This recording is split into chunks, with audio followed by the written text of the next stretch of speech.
1월 1일 맑음. 일기. 촛불을 켜놓고 홀로 앉아 나라의 상황을 생각하다 보니 나도 모르게 눈물이 흘렀다. 전쟁의 어려움 속에서 나이 80이 넘으신 병든 어머니를 떠올리며 밤을 꼬박 새웠다. 새벽이 되자 여러 장수들과 관리들, 군사들이 찾아와 새해 인사를 했다. 원전, 윤원심, 고경훈 등이 방문하여 인사를 나누었으며 여러 관리들과 군사들에게 술을 대접했다. 해설. 이순신 장군은 새해를 맞이했지만 전쟁으로 인해 나라가 혼란한 상황을 떠올리며 깊은 근심에 잠겼다. 특히 전쟁터에서 멀리 떨어져 있는 병든 어머니를 걱정하며 뜬 눈으로 밤을 보냈다. 장군으로서 국가를 걱정하는 동시에 한 인간으로서 가족에 대한 그리움과 걱정을 드러낸 부분이다. 새벽이 되자 부하 장수들과 군사들이 찾아와 새해 인사를 했으며 이순신은 그들에게 술을 대접하며 함께 시간을 보냈다. 1월 5일 맑음. 일기. 공문을 처리했다. 조카봉과 아들 울이 찾아와 어머니께서 평안하시다는 소식을 전해주었는데 그 소식을 듣고 기쁘고 다행스럽게 생각했다. 하지만 밤이 되자 여러 가지 생각이 떠올라 밤새 잠을 이루지 못했다. 해설. 이순신은 이날 공문을 보며 바쁜 하루를 보냈다. 하지만 무엇보다 조카와 아들이 방문해 어머니의 건강이 괜찮다는 소식을 전해준 것이 가장 큰 위안이 되었다. 전쟁 속에서도 가족의 안위를 걱정하는 모습이 나타난다. 그러나 전쟁에 대한 고민과 여러 가지 복잡한 생각이 끊이지 않아 밤새 잠을 이루지 못했다. 이는 장군으로서의 막중한 책임감과 심리적 부담을 보여주는 대목이다. 1월 7일 맑음. 일기. 흥양현감 배흥립과 방원순과 함께 이야기를 나누었다. 남해에서 투항한 왜군 야해몬 등이 와서 자신들의 충성을 맹세했다. 해설. 이순신은 흥양현감과 함께 전황을 논의하며 전략을 세우는 시간을 가졌다. 또한 남해에서 투항한 왜군들이 찾아와 충성을 맹세했다. 이는 전쟁 중 적군이 조선 수군의 위력에 눌려 투항한 사례로 조선 수군의 군사력이 여전히 강력했음을 시사한다. 전쟁의 흐름 속에서 적군의 투항은 중요한 의미를 가지며 이순신은 이를 적절히 활용하려 했을 것이다. 1월 9일 맑음. 일기. 식사를 마친 후 투항한 왜군 야해몬 등을 남해로 돌려보냈다. 해설. 이순신은 투항한 왜군들을 남해로 돌려보냈다. 이는 단순한 방면이 아니라 이들을 활용해 전략적 목적으로 움직였을 가능성이 크다. 당시 조선군은 투항한 왜군들을 정보 수집이나 조선군 내 부역 등에 활용하기도 했기 때문이다. 또한 전쟁 중 포로 관리가 중요한 문제였던 만큼 이순신은 신중한 판단을 내렸을 것이다. 1월 10일 맑음. 일기. 순천부사 박진이 교서를 받들어 인사하러 왔다. 경상수사 원균이 선창에 도착했다고 하여 그를 불러 함께 이야기를 나누었다.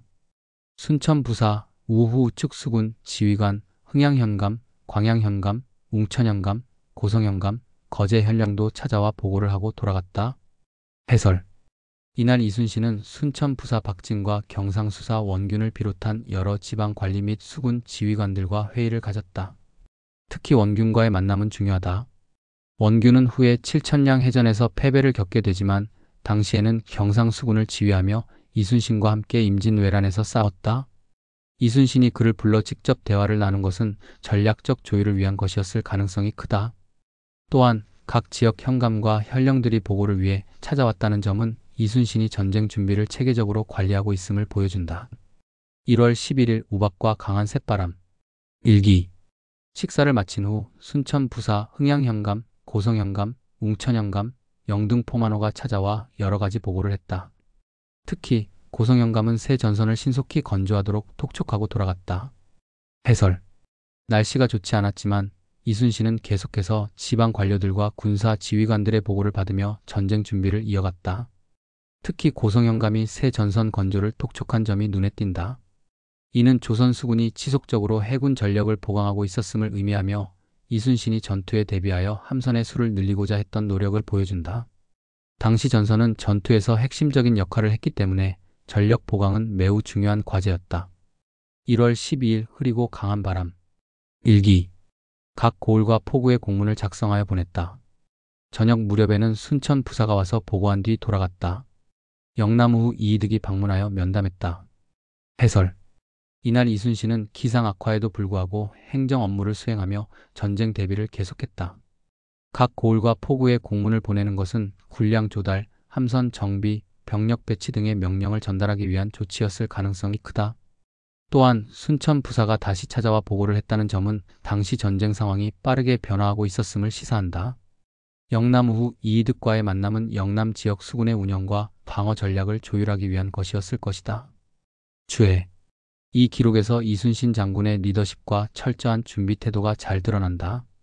그는 전쟁 중에도 꾸준히 지방 관리들과 지휘관들을 불러 회의를 열고 군사 대비를 점검하며 해군 전력을 보강하는 데 집중했다. 특히 원균과의 만남, 새 전선 건조 지시, 공문 발송 등은 조선 수군이 일본군에 맞서 철저한 방어 태세를 갖추고 있었음을 보여준다. 1월 14일 맑고 강한 새바람. 일기. 몸이 좋지 않아 누워서 끙끙 앓았다. 영등포만호, 사천영감, 여도만호가 찾아와 내 상태를 살펴보았다. 해설. 이순신 장군은 전쟁의 피로와 스트레스로 인해 자주 건강이 악화되었으며 이날도 몸이 좋지 않아 누워 있었다. 하지만 전쟁 중에도 지방 지휘관들이 그를 찾아와 군무를 논의하거나 안부를 살폈다는 점에서 그의 존재가 수군에게 얼마나 중요한지를 보여준다. 1월 15일 맑음. 일기. 우후 이정충을 불렀는데 그가 발을 헛디뎌 물에 빠졌다. 한동안 허우적거리다 간신히 건져냈다. 그를 불러 위로했다. 해설. 이날 발생한 사건은 수군의 위험한 환경을 단적으로 보여준다. 조선 수군은 바다를 주요 전장으로 삼았기에 장수들이나 병사들이 실수로 물에 빠지는 일이 종종 있었다. 다행히 이정충은 구조되었으며 이순신은 그를 위로하며 군사적인 동료애를 보였다. 1월 19일 맑음. 일기. 대청으로 나가 공무를 처리했다. 옥구에서 피란 온 이원진이 찾아왔다. 장흥부사 나간 군수 발포만호가 보고하러 들어왔는데 기한을 어긴 죄로 곤장을 쳤다. 잠시 후 여도의 전선에서 실수로 불이 났고 불길이 광양, 순천, 녹도의 전선 4척으로 번져 배가 타버렸다. 통탄할 일이었다. 해설. 이순신은 이날 본격적으로 공무를 보며 군무를 정리했다. 당시 많은 피란민들이 남해안으로 몰려들었으며 이를 어떻게 수용할지에 대한 고민이 컸을 것이다. 또한 기한을 어긴 관리를 처벌했다는 기록에서 그의 엄격한 군율을 확인할 수 있다. 특히 여도에서 발생한 전선 화재는 큰 타격이었다. 조선 수군에게 전선은 가장 중요한 자산이었으며 실수로 인해 4척의 배가 타버린 것은 심각한 손실이었다. 이순신이 이를 두고 통탄한 것은 전세에 끼칠 영향을 고려한 것이라 볼 수 있다. 1월 20일 맑음. 일기. 아우 여필과 조카애가 이응복과 함께 외출했다. 아들 울은 조카분과 함께 찾아왔다. 어머니께서 편안하시다고 하니 다행이었다. 해설. 전쟁 중에도 가족은 이순신에게 큰 위안이 되었다. 이날 동생과 조카들이 방문했고 아들이 찾아와 어머니의 건강이 괜찮다는 소식을 전했다. 이순신은 전장에서 강인한 장군이었지만 가족을 걱정하고 그리워하는 한 인간이기도 했다. 이 기록은 그가 단순한 군사가 아니라 가정과 나라를 동시에 걱정했던 충신이었음을 보여준다. 주해. 이 기록에서는 이순신의 강인한 리더십과 인간적인 면모가 동시에 드러난다. 몸이 아픈 상황에서도 수군을 지휘하고 실수한 부하를 위로하며 기강을 어긴 관리에게는 엄격한 처벌을 내렸다. 또한 군사적 손실이 발생했을 때 깊이 한탄하는 모습에서 그의 철저한 군사 운영 철학이 보인다. 1월 21일. 일기. 종일 가랑비가 내렸다. 이경명과 함께 장기를 두었다. 장흥부사가 와서 구경했다. 장흥부사와 이야기를 나누어 보니 순변사 이일의 처사가 너무 형편없을 뿐만 아니라 나를 해치려고 무척 애쓰고 있다고 한다. 참으로 한심하고 우습다. 해설. 이순신 장군은 이경명과 장기를 두며 잠시 여유를 즐겼지만 장흥부사와의 대화를 통해 순변사 이일이 자신을 해치려 한다는 이야기를 듣게 된다. 이일은 조선의 무장이자 관료였으며 임진왜란 당시 여러 논란이 있었던 인물이다. 이순신은 이미 조정 내에서 정적들에게 견제를 받고 있었는데 이일이 자신의 발목을 잡으려 한다는 소식에 분노와 경멸을 느낀 것으로 보인다. 1월 22일. 일기. 날씨는 맑았지만 하루 종일 바람이 거세게 불었다. 원수의 군관 이태수가 전령을 가지고 왔다. 그는 여러 장수들이 도착했는지 확인하러 왔다고 했다. 저녁 무렵 다락 위에 올라가 실수로 불을 낸 장수들과 생리 아랫사람들에게 곤장을 쳤다. 초저녁에는 금갑도 만호의 옆집에서 부주의로 불을 내는 바람에 집이 다 타버렸다. 해설. 이날 이순신은 조정의 원수로부터 온 군관 이태수를 맞이했다. 그의 임무는 각지에 배치된 장수들이 명령을 제대로 따르고 있는지 확인하는 것이었다. 저녁에는 군 기강을 세우는 장면이 나온다. 실수로 불을 낸 장수들과 생리들을 곤장으로 다스렸는데 당시 조선군에서 실책에 대한 처벌은 엄격했다. 또한 금갑도의 만호 옆집에서도 실수로 불이 나 집이 전소되었는데 이는 전쟁 중 함선과 군수물자 보호의 중요성을 생각하면 큰 실수였다. 이순신이 군기 확립을 중요시했던 것을 보여주는 하루다. 1월 26일 일기. 날씨는 흐리고 바람이 불었다. 탐우선이 들어왔다. 그리고 흥양현감 배흥립을 잡아갈 나장이 도착했다고 한다. 이이도 함께 왔다. 해설. 탐우선은 적의 움직임을 감시하는 역할을 하는 배로 이날 보고가 들어온 것으로 보인다. 당시 일본군은 여전히 한반도에서 움직이고 있었기 때문에 수시로 정찰이 필요했다. 한편 이날 가장 중요한 사건은 흥양현감 배흥립을 잡아갈 나장이 도착한 것이다. 배흥립은 조선 수군에서 중요한 역할을 하던 장수였지만 조정의 정치적 상황 속에서 탄핵되거나 처벌될 위기에 놓였다. 이순신이 조정의 권력 다툼으로 인해 어려움을 겪었던 것처럼 배흥립도 비슷한 정치적 희생양이 된 것으로 보인다. 이이도 함께 왔다는 기록이 있는데 그는 조정에서 내려온 관리로 보이며 배흥립 체포와 관련된 업무를 맡고 있었을 가능성이 크다.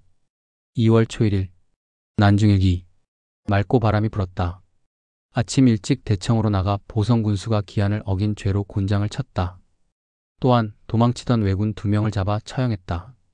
그날 의금부에서 온 나장이 흥양현감 배흥립을 잡아가라는 명을 전했다. 해설. 이순신 장군은 이날 아침부터 공무를 처리했다. 보성군수가 조정의 명령을 따르지 않아 곤장을 맞았고 도망치던 왜군 2명은 군율에 따라 처형되었다. 또한 조정에서 보낸 의금부의 관리가 도착해 흥양현감 배흥립을 체포하라는 명령을 전달했다. 배흥립은 조선 수군의 중요한 장수였지만 정치적 이유로 탄핵을 당한 것으로 보인다. 2월 초일 난중일기. 흐리고 바람이 세게 불었다. 흥양현감 배흥립이 체포되어 끌려갔다. 나는 대청으로 나가 공무를 처리했다. 해설. 이날 배흥립이 실제로 체포되어 끌려갔다. 이는 조정에서 그를 처벌하려는 의도가 본격적으로 실행된 것을 의미한다. 이순신은 이에 개입할 수 없었고 평소처럼 대청으로 나가 군무를 보며 자신의 역할을 다했다. 하지만 내부적으로는 조정의 정치적 상황과 장수들에 대한 탄압이 심해지고 있음을 체감했을 것이다. 2월 초 3일 난중일기. 맑았다. 아침 일찍 대청으로 나가 흥양배에 불을 질렀다는 혐의를 받은 신덕수를 신문했다. 하지만 명확한 증거를 찾지 못해 그를 가두었다. 몸이 불편했다. 장흥부사와 우후가 방문했다. 원수부에서 보낸 회답 공문과 종사관의 회답 편지가 도착했다. 촉하봉과 아들회 그리고 오종수가 찾아왔다. 충청수사가 방문했고 천성보 만호 윤옥년이 교서를 받고 예를 올렸다. 해설. 이순신 장군은 이날 흥양배에 불을 질렀다는 혐의를 받은 신덕수를 직접 신문했다. 하지만 명확한 증거를 찾지 못했기 때문에 신덕수를 바로 처벌하지 않고 가두어 두었다. 또한 이순신은 이날 몸이 불편했다고 기록하고 있다. 여러 공문을 보면서 피로가 누적된 것으로 보인다. 이날 방문한 인물들이 많았다. 조카와 아들, 장흥부사 등 여러 관리들이 찾아왔고 충청수사도 방문했다. 특히 천성보의 만호 윤옥년이 교서를 받으면서 숙배를 올린 것은 군내 위계 질서와 조정과의 관계를 나타낸다. 정치는 언제나 전쟁보다 복잡하다. 배흥립은 조선 수군에서 중요한 역할을 하던 장수였음에도 불구하고 조정의 정치적 결정에 의해 체포되었다. 이는 공을 세운 장수라도 정치적 상황에 따라 억울하게 희생될 수 있음을 보여준다. 이순신 자신도 이러한 조정의 정치적 개입을 여러 차례 겪었으며 장수로서 단순히 적과 싸우는 것만이 아니라 내부 정치에도 영향을 받을 수밖에 없음을 알고 있었다. 2월 11일 난중일기. 비가 오다가 저녁 무렵 잠시 개었다. 황숙도, 촉합은, 허주, 변전서가 떠나갔다. 종일 공무를 보았고 저녁 무렵에 임금의 분부가 도착했는데 둔전을 검열하라는 명령이었다. 해설. 이날은 비가 내렸고 여러 인물들이 이순신을 찾아왔다가 떠났다. 이순신은 하루 종일 공무를 처리했으며 저녁 무렵에는 조정에서 둔전을 검열하라는 임금의 명령을 받았다. 둔전 검열은 전쟁 수행에 중요한 문제였으며 군량 조달과 군대 운영에 직접적인 영향을 미쳤다.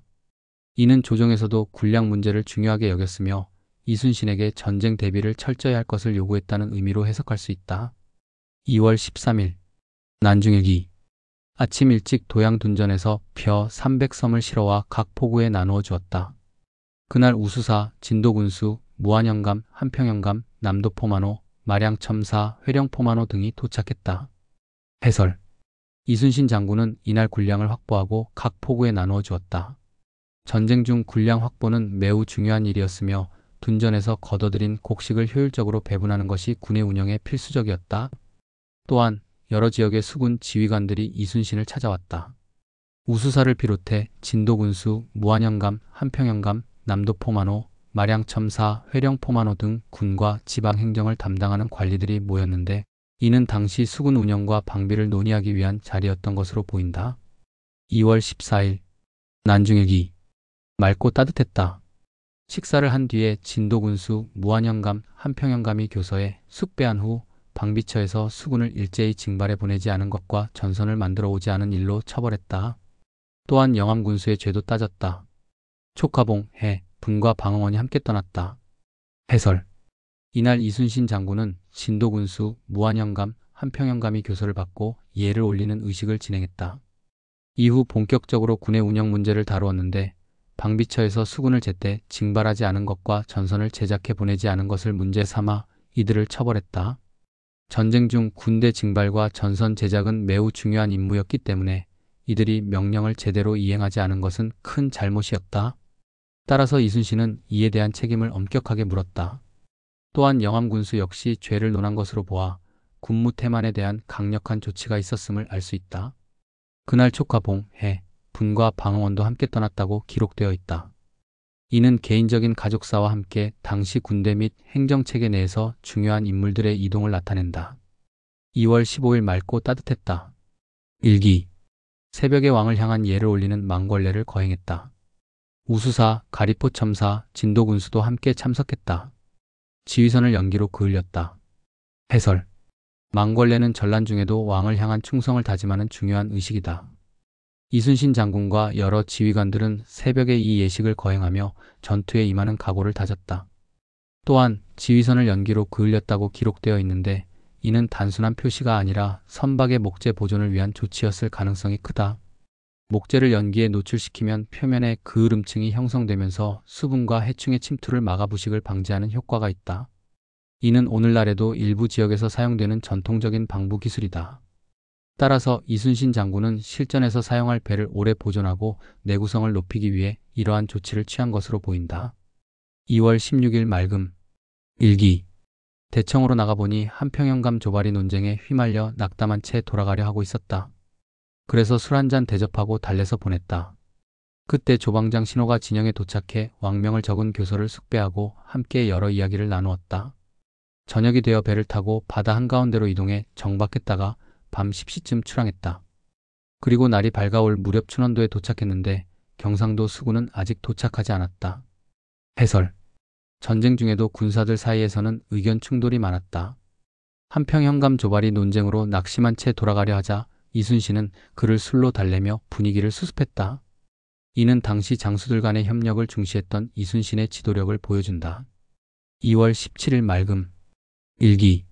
아침에 군사들에게 빨리 식사를 하도록 재촉한 뒤 곧장 우수영 앞바다로 향했다. 그곳 성 안에 있던 왜군 700명이 우리 배를 보더니 겁을 먹고 도망쳐 버렸다. 그래서 배를 돌려 나와 장흥부사와 조방장 신호를 불러 하루 종일 대책을 논의한 후 진영으로 돌아왔다. 저녁 무렵에는 리명과 조방장 정홍운이 도착했다. 해설. 이순신 장군은 군사들에게 신속하게 식사를 마치도록 한 후 우수영 앞바다로 이동했다. 이때 성 안에 있던 왜군 700명이 조선 수군을 보고 겁을 먹고 도망쳤다는 기록이 남아있는데 이는 조선 수군의 위세가 상당했음을 보여준다. 이순신은 왜군의 움직임을 보고 난 후 장흥부사와 조방장 신호와 함께 대책을 논의했다. 이후 하루 종일 회의를 진행하며 전략을 다듬었고 저녁 무렵에는 조방장 정홍운과 장수 리명이 도착해 전투 준비가 지속되고 있음을 알 수 있다. 2월 19일 맑다. 일기. 아침에 대청으로 나가 공무를 보았다. 거제 현령, 무안영감, 평산포만호, 회령포만호, 그리고 허정은도 찾아왔다. 그때 송알련이 와서 고기를 잡아 군량을 마련하겠다고 보고했다. 해설. 이순신 장군은 이날 아침 공무를 보기 위해 대청으로 나갔다. 당시 각 지역의 관료들과 군사 지휘관들이 방문하였는데 거제 현령, 무안영감, 평산포만호, 회령포 만호 등이 포함되어 있었다. 이는 당시 전쟁 상황 속에서 지역 관료들과의 협력이 얼마나 중요한지를 보여준다. 이날 언급된 송환련은 군량 조달을 위해 어획을 하겠다는 보고를 올렸다. 이는 전쟁 중 군량 확보의 어려움을 반영하는 기록으로 군량 확보를 위해 다양한 방안을 모색했음을 알 수 있다. 2월 20일 말다. 일기. 우수사, 장흥부사, 조방장 신호가 찾아와 이야기를 나누었다. 그들은 원균이 저지른 악행과 나쁜 짓이 너무 많다고 전했는데 실로 충격적인 이야기였다. 해설. 이날 이순신을 방문한 사람들은 우수사, 장흥부사, 조방장 신호였다. 그들은 이순신과 회의를 하며 당시의 상황을 논의했는데 특히 원균에 대한 비판적인 이야기가 오갔다. 원균은 조선 수군의 또 다른 지휘관으로 그의 무능과 오만함으로 인해 조선 해군에 큰 피해를 입혔다. 그의 실책이 나중에 7천량 해전의 대패로 이어졌다는 점에서 이날의 논의는 이후 벌어질 비극적인 사건의 전조로 볼 수 있다. 이순신이 실로 충격적인 이야기였다라고 기록한 부분에서 원균의 악행이 얼마나 심각했는지를 짐작할 수 있다. 2월 24일 흐림. 일기. 천둥과 번개가 많이 쳤지만 비는 내리지 않았다. 몸이 좋지 않았다. 원전이 찾아와 보고를 올리고 돌아갔다. 해설. 이날의 날씨는 비록 흐리고 천둥, 번개가 쳤지만 비는 내리지 않았다. 전란 속에서 자연환경 또한 군사작전에 중요한 영향을 미쳤기에 이순신은 날씨를 꼼꼼히 기록했다. 또한 이날 이순신은 몸이 좋지 않았다고 기록했는데 이는 전쟁 중 지속적인 긴장과 피로가 쌓였음을 보여준다. 지휘관으로서의 중압감, 끊임없는 보고와 전략 수립, 그리고 원균과 같은 무능한 지휘관들의 문제 등 여러 가지가 그에게 정신적, 육체적 피로를 안겨줬을 것이다. 마지막으로 원전이라는 인물이 찾아와 보고를 올렸다고 기록했다. 이는 군사적 보고나 지역 상황에 대한 보고였을 가능성이 크다. 2월 25일 흐리고 바람도 고르지 않았다. 일기. 아들 회와 울이 들어왔길래 들으니 어머니께서 편안하시다고 한다. 장계를 받들고 온 이전이 들어왔다. 조정의 소식과 영의정의 편지를 가지고 왔다. 해설. 이순신은 전쟁 중에도 가족을 걱정하고 있었음을 보여준다. 아들 이회와 이울이 방문해 어머니가 평안하시다는 소식을 전해주자 안심하는 모습을 볼 수 있다. 또한 조정에서 파견된 이전이 찾아와 조정의 소식과 영의정의 편지를 전달했다. 이는 조정과 현장의 소통이 계속 이루어지고 있음을 보여주며 전란 속에서 이순신이 조정의 지시와 정세 변화를 예의주시하고 있었음을 알 수 있다. 2월 26일 흐렸다. 일기. 아침에 편지와 장계 16통을 봉하여 정여흥에게 붙였다. 해설. 이순신은 전란 속에서도 보고 체계를 철저히 유지했다. 장계 공식 보고서 16통을 봉해 조정에 보낸 것은 그만큼 보고할 내용이 많았다는 뜻이다. 이러한 기록은 단순한 군사 보고뿐만 아니라 조정과 지속적인 협력을 유지하기 위한 노력이었음을 보여준다. 이는 당시 전쟁이 단순한 전투의 문제가 아니라 정치와 군사 전략이 맞물려 돌아가고 있었음을 의미한다. 2월 27일 한식. 말다. 일기.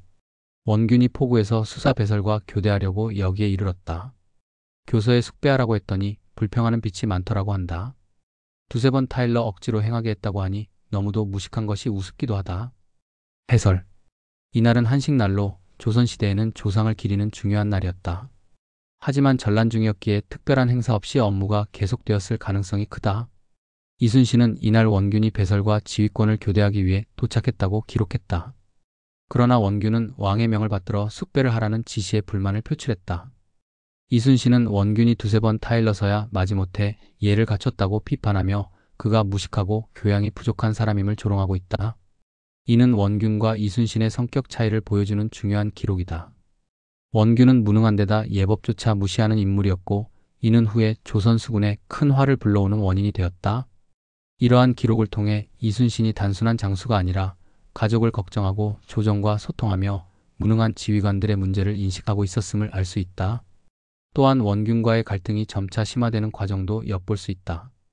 주해. 무능한 리더는 조직을 위험에 빠뜨린다. 원균은 왕명을 받들어 숙배하는 것조차 불평하며 마지못해 따랐다. 그의 무지와 오만함은 후에 조선 수군을 큰 위기에 빠뜨리는 원인이 된다.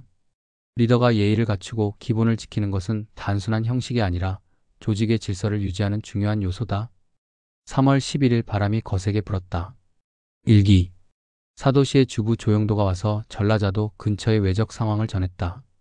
그는 투항한 외인들의 말을 전하며 풍신수길 도요토미 히데요시 3년 동안 계속 군대를 보냈지만 성과를 거두지 못해 다시 군사를 모아 부산에 진을 치려 한다고 했다. 이미 날짜도 정해졌으며 3월 11일에 바다를 건너올 예정이라고 한다. 해설. 이 기록은 당시 일본군의 동향을 보여주는 중요한 내용이다. 도요토미 히데요시는 임진왜란에서 기대했던 성과를 거두지 못하자 추가 병력을 동원해 부산에 다시 진을 구축하려 했다. 이는 조선 측에 또다시 전쟁의 위기가 다가오고 있음을 의미한다. 이순신은 이러한 정보들을 면밀히 수집하며 향후 전투를 대비하고 있었다. 3월 16일 비가 내렸다. 일기. 사도첨사 김환이 본영으로 들어왔다. 그가 가져온 소식을 들으니 충청수사 무이공 이순신이 군량미 200여 섬을 몰래 숨겼다가 조도어사 강첨에게 발각되어 신문을 받고 있다고 한다. 게다가 새로 부임한 충청수사 이계훈은 배에서 불을 내는 실수를 저질렀다고 하니 정말 기가 막힌 일이다. 한편 동지 권준이 본영으로 찾아왔다고 한다. 해설. 이 기록은 전쟁 중 조정과 군대 간의 긴장 관계를 보여준다. 충무공 이순신은 전쟁이 다시 벌어질 것을 대비해 군량미를 자체적으로 비축하는 정책을 펼쳤는데 그의 부하 장수들도 이에 동조했을 가능성이 크다. 하지만 조정에서 파견된 감찰관 어사들은 이를 횡령으로 간주해 충청수사 이순신을 신문했다. 이는 단순한 군량 비축 문제가 아니라 조정이 점점 강성해지는 이순신 세력을 견제하려는 움직임과도 관련이 있다. 또한 새로 부임한 충청수사 이계훈이 배에서 불을 내는 실수를 저질렀다는 내용은 전쟁 상황 속에서 지휘관들의 숙련도나 긴장감 부족을 보여주는 대목이다. 이러한 실수는 조선 수군의 안정성을 해치는 요소가 될 수 있기에 이순신이 걱정스럽게 받아들였을 것이다. 주해. 이날 일기에 무이공 충청수사 이순신이 군량미를 빼돌렸다는 내용은 충무공 이순신이 전쟁 재발에 대비해 중앙에서 지원할 수 없는 군비와 식량을 자체적으로 비축하려 했기 때문에 무이공 이순신과 그의 휘하 장수들은 군량미를 공식 보고와 다르게 비축했던 것이다. 그러나 조정에서 파견된 어사가 이를 횡령으로 몰아 무이공을 파직시켰다. 3월 17일 비가 거칠 듯하다. 난중일기. 아들 면과 허주, 박인영 등이 떠나 돌아갔다. 오늘 군량을 정리하고 표시를 붙였다. 충청 후 원유남이 급히 달려와 보고했는데 충청수사 이계훈이 불을 내고 스스로 물에 빠져 죽었으며 군관과 수군 140여 명이 불에 타 죽었다고 한다. 너무도 놀라운 일이었다. 저녁 무렵 우수사가 찾아와 보고하기를 견내량의 복병이 잡아들인 투항한 외인 심하는이를 문초해보니 그는 원래 영등에 있던 왜군이었고 그의 장수 심한두는 아들을 대신 남겨두고 조만간 일본으로 돌아갈 예정이라고 한다고 했다. 해설. 이날의 기록에서는 두 가지 중요한 사건이 언급된다. 충청수사 이계훈이 실수로 배에 불을 내고 결국 스스로 물에 빠져 죽었으며 군관과 수군 140여 명이 화재로 사망했다는 충격적인 소식이 전해졌다. 이는 전쟁 상황에서 지휘관의 무능이 얼마나 치명적인 결과를 초래할 수 있는지를 보여준다. 특히 해군 지휘관이 배를 관리하지 못해 대형 사고가 발생한 것은 조선 수군에 있어 치명적인 손실이었을 것이다. 견내량에서 복병에게 잡힌 외인 심하는이가 신문을 받았는데 그는 원래 조선에서 활동하던 일본군이었다. 그의 증언에 따르면 그의 상관인 시마즈 요시히로는 곧 일본으로 돌아가고 대신 아들 시마즈 타다스네를 남겨둔다고 했다. 3월 20일 비가 내렸다. 난중일기. 식사를 마친 뒤 우수사를 만나러 가는 길에 충청수사 배설을 만났다. 그는 밀포에서 둔전을 점검하러 가는 길이라고 했다. 그 후 우수사를 만나러 갔는데 함께 술을 마시다 보니 몹시 취해 저녁이 되어서야 돌아왔다. 해설. 이날의 기록은 상대적으로 평온한 일상을 담고 있다. 충청수사 배설과 마주쳤는데 그는 밀포의 둔전을 점검하러 가는 길이었다. 둔전은 전쟁 중 군량을 확보하기 위해 직접 경작하던 땅으로 조선군의 생존과 지속적인 군사활동에 필수적이었다. 우수사를 만나러 갔다가 과음을 하게 되었다. 전시 상황에서도 술을 마시는 모습이 기록된 것을 보면 이순신이 술을 통해 인간관계를 다지고 지휘관들 사이의 소통을 유지하려 했음을 알 수 있다. 하지만 몹시 취해 저녁이 되어서야 돌아왔다는 표현에서 당시 술자리 분위기가 상당히 격에 없었음을 짐작할 수 있다. 3월 25일 종일 비가 내렸다. 난중일기. 동지 권준, 우후, 남도포만호, 나주반자 그리고 영광 군수가 찾아왔다. 권준과 장기를 두었는데 내가 졌다. 저녁이 되자 몸이 몹시 좋지 않았는데 한참 지나 닭이 올 때쯤 열이 조금 내리기 시작했다. 하지만 여전히 땀이 나지는 않았다. 해설. 이날의 기록은 이순신의 개인적인 일상과 건강 상태를 보여준다. 여러 지방 관료들이 찾아왔고 이순신은 동지 권준과 장기를 두었다. 하지만 패배했다는 기록이 남아있어 승부욕이 강한 이순신이 이 사실을 일부러 기록해둔 것으로 보인다. 장기는 단순한 오락이 아니라 전략적 사고를 기르는데 중요한 역할을 했으며 지휘관들 간의 교류 방식이기도 했다.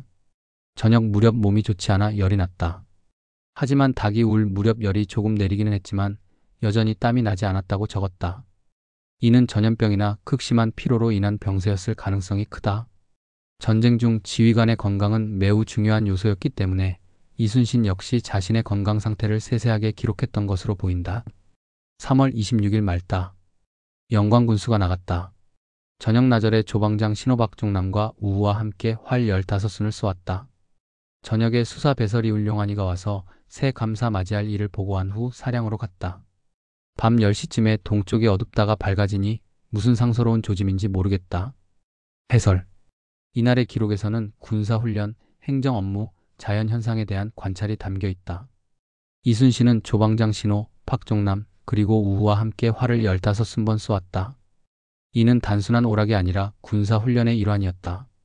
조선 수군은 근거리 백병전뿐만 아니라 원거리 전투에서도 활을 주요 무기로 사용했기 때문에 지속적인 훈련이 필요했다. 이순신 역시 장수로서 직접 활을 쏘며 휘하 장수들의 사기를 북돋았을 가능성이 크다.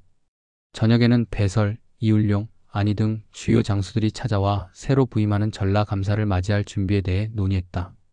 감사는 조선시대의 지방행정을 총괄하는 고위 관직으로 군사와 행정을 아우르는 중요한 역할을 맡았다. 새 감사의 부임은 전쟁 수행과 병력 운영에 있어 영향을 미칠 수 있는 사안이었기에 이순신도 이에 관심을 가졌던 것이다. 밤 10시쯤 동쪽 하늘이 갑자기 어두워졌다가 다시 밝아지는 현상이 나타났다. 이를 두고 이순신은 무슨 상서로운 조짐인지 모르겠다고 기록했다. 당시 사람들은 하늘의 변화에 민감하게 반응했으며 이를 길흉의 징조로 해석하는 경향이 있었다. 전쟁 중이던 상황을 고려하면 이순신은 이 현상이 전쟁의 흐름과 관련된 의미를 가지는지 고민했을 수도 있다. 1595년 을미년 3월 28일 일기. 말다. 활 10순을 쏘았다. 저녁 나절에 사도첨사가 와서 보고하기를 각 포구의 병부를 순찰사의 공문에 따라 각 포구에 직접 나누어 주었다고 했다. 그 까닭을 알 수 없다. 해설. 이순신 장군이 품은 의문과 1595년 3월 28일 난중일기 속 긴장감. 1595년 3월 28일 이순신 장군은 난중일기에 한 가지 의문을 남겼다. 사도첨사가 보고하기를 순찰사의 명령에 따라 병부를 각 포구에 직접 배포했다는 것이다. 이것이 왜 문제였을까? 군령체계의 혼란. 이순신은 조선 수군의 최고 지휘관이었다. 중요한 군사적 결정은 원칙적으로 그의 승인 아래 이루어져야 했다. 하지만 이번 일은 순찰사가 이순신의 동의 없이 병부를 배포한 것으로 보인다. 병부는 군령을 행사할 수 있는 증표이기에 각 포구가 독자적으로 움직일 가능성이 생겼다. 즉, 수군의 지휘체계가 흔들릴 위험이 있었다. 이순신을 견제하는 움직임? 1595년 당시 조선 조정 내에서는 이순신을 견제하려는 분위기가 조성되고 있었다. 특히 권율, 원균 등 일부 인사들은 그를 불편했고 중앙에서 파견된 관리인 순찰사가 이순신의 권한을 약화시키려 했을 가능성이 있다. 병부 배포는 단순한 행정 조치가 아니라 이순신의 군사적 영향력을 약화시키려는 정치적 의도였을지도 모른다. 조선 수군 운영 방식의 변화? 1595년은 임진왜란이 장기화되면서 조선 정부가 해안 방어 체계를 조정하려 했을 가능성도 있다. 병부를 각 포구에 나눠준 것은 포구별 독립방어 체제로 전환하려는 시도일 수 있었다. 그러나 이는 수군의 조직력을 약화시키는 위험한 변화였기에 이순신이 강한 의문을 품었을 것이다. 결론적으로 이 기록이 의미하는 것은 이날의 기록은 단순한 일상의 보고가 아니다. 이순신 장군은 전쟁 속에서도 군사훈련에 힘쓰며 수군의 전투력을 유지하고 있었다. 그러나 그의 권한을 제한하려는 조짐을 감지했고 이는 훗날 원균과의 갈등, 나아가 2년 후인 1597년의 억울한 파직으로 이어지는 폭선이 될 수도 있다. 난중일기의 한 줄 속에도 군사적 정치적 긴장감이 서려 있다. 이순신은 단순한 장수가 아니라 조선의 운명을 짊어진 리더였다.